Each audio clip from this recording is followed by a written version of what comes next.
Hi, this is Makolas Pokane, the leader and the founder of Church Covenant Solutions. I want to speak about things that pastors need to consider before opening a church branch. I want to speak about things that you need to consider as a pastor before you open a church branch. And this is very important because I've seen people that are very passionate about opening branches. Some are not only passionate, they're even obsessed about it. And they want to open a branch every single place, wherever they are. And therefore, because of that, I want just to give some tips and some nuggets on how to look at some things or consider some things before you open a church branch, because that's very important to consider some things to look at, and so that you open a branch and the branch becomes successful. Because you don't want to just open a branch and it's not sustainable, it's not progressive, and it doesn't get sustainable as well. So that becomes a waste of time. It actually wastes your time. It wastes the people's time, those people that have been part of your opening of the branch. And besides that as well, it kills people spiritually, because there are those branches that have been opened in different villages or different places. But then when the church is supposed to continue, it gets shut down because it's not sustainable. But you find that there are people already that are born again and they are trying to mature in that particular place. Now, when you shut down the branch, you're actually killing them spiritually. And that's something that you need to consider, because it is very important that you plan properly when you are opening a branch. And that is why we deal with this topic right now. Number one, you must make sure the mother church is fully established in all aspects. And I'm speaking about all aspects in the sense of leadership. We're speaking about the administration must be sound. We're speaking about the maturity of the saints. The people that are in the mother church, they must be highly matured. And therefore, before you open a branch, the mother church must be solid. It must be having a foundation. And I always recommend as well, as Church Covenant Solutions, we recommend that it should actually be even at the point where you've built the church. The mother church must be having a structure. It must have a building, because that makes it even more sustainable. Because remember, most of the time, you would actually take the people and call the people from the branches to come and fellowship in this mother church, to come and hold, say, conferences or attend conferences of the mother church. Now, if the mother church is still also in temporary structures, like tents, for instance, still in structures that cannot accommodate people, why do you open a branch then? Because what you need is proper administration, proper structures, proper leadership, and obviously proper building as well, for you to start thinking of a branch, because that's the only way you're going to be able to be successful, when you've got a solid base of the mother church, or the church that you have started first is the one that is solid and strong, and that's the one that will actually support the new branch. And that's very key, therefore, that you make sure that you've got a solid structure of the mother church. Secondly, make sure that you got capacity to handle additional church, because sometimes we having churches that we are running and the members are not even matured. We're not having commitment as it is in this particular mother church, and no one is committed to anything. No one is accountable and responsible, and therefore you don't have capacity. Because if you cannot have people that will look after a branch on your behalf, so therefore don't clutter yourself with a lot of work that you cannot be able to do. And that is why sometimes you find pastors that would open a branch and maybe start at the branch early in the morning and preach there and rush to the mother church. You know what? That's disorder sometimes, because you actually don't have capacity. And the reason is, why do you open a branch then if you don't have capacity? Because the more you don't have capacity, as I say, you're shortchanging both your mother church and actually the branch itself. You're shortchanging them, because you're trying to share yourself to them.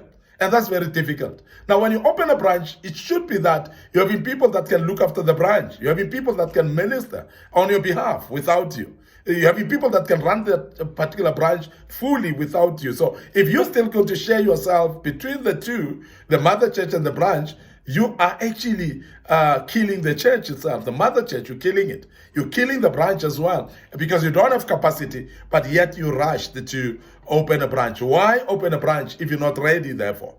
Very, very important. make sure there is somebody ready to handle the branch. And I want to emphasize this one because it's very important. That many times when you open a branch, it should be because you have got capacity. It should be because you've got people that you are trusting, people that can run the church, people that are matured enough to run a branch, people that can administer a branch exactly like the father, like the mother church is running. And that's very important. Why I'm emphasizing this is because sometimes we confuse ourselves, establish a branch, and you don't have anybody to look after it. And there are times when you are not available yourself, there's nobody at all to run the church. And as a result, you find that children are actually leading themselves. And we're talking about the people in the branch, people that are not mature, people that are young spiritually. They must now lead themselves. And one of them must now stand up and preach and teach others. And that person is still a child as well. They still need to be taught.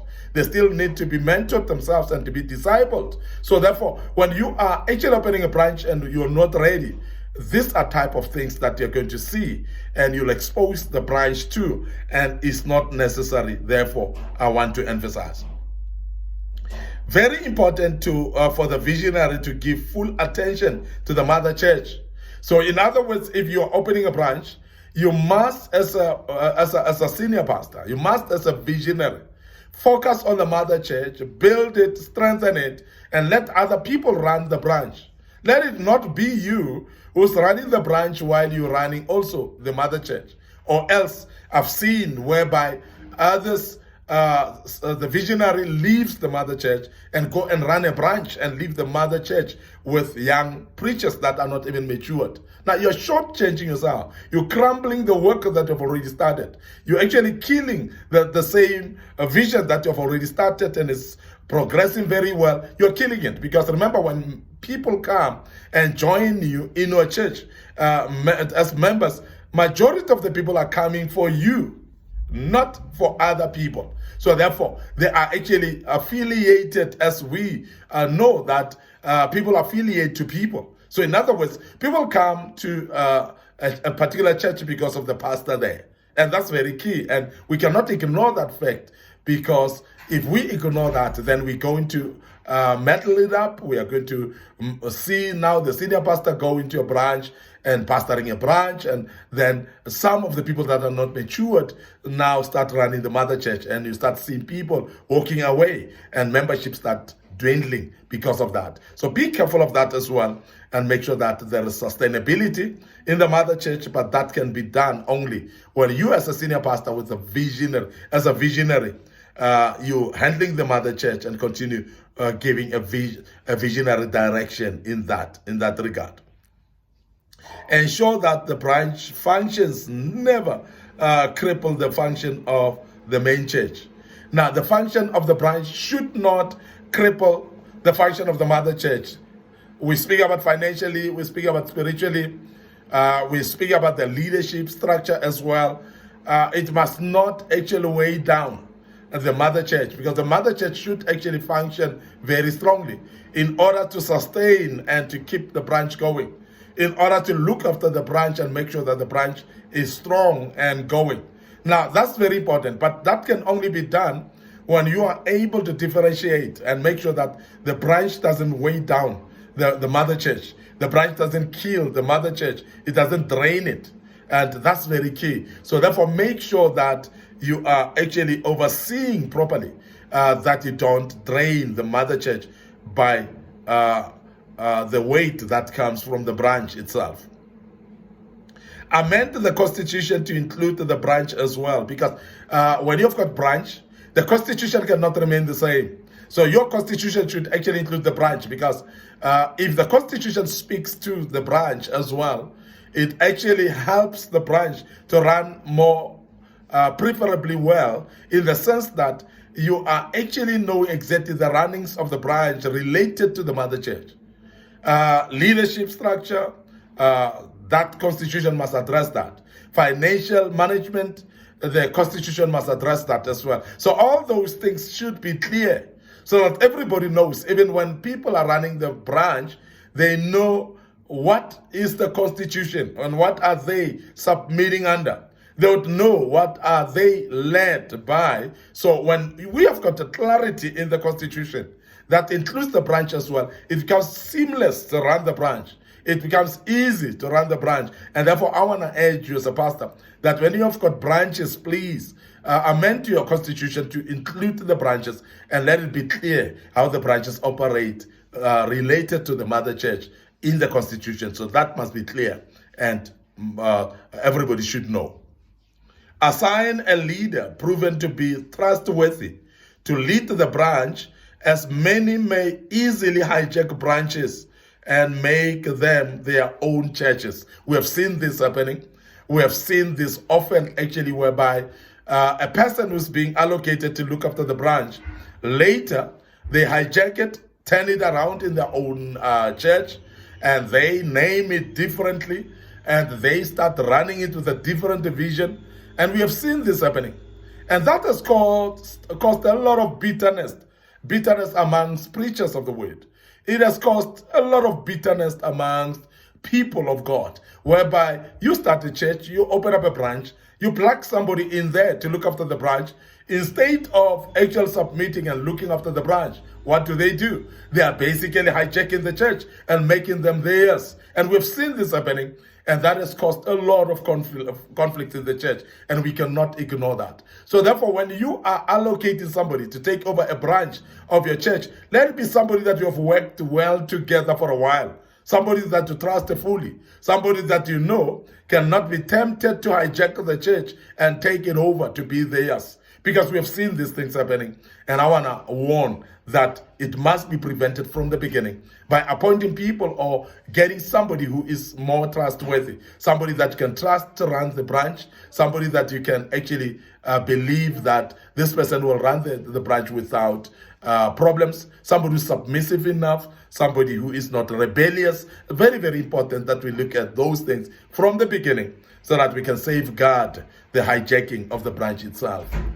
I hope this is clear to you and you have understood, and it's something that you can use in your church. I want to end up here today. Your host, Mike Spokane. Thank you very much for listening to us and being part of this great topic. I hope you've learned quite a bit out of it. So please don't forget also to subscribe to our YouTube channel. Make sure that you are actually clicking the notification button as well, so that you can be able to pick up our teachings as they come through the videos. And allow me to say, may the good Lord bless you, and cheers for now.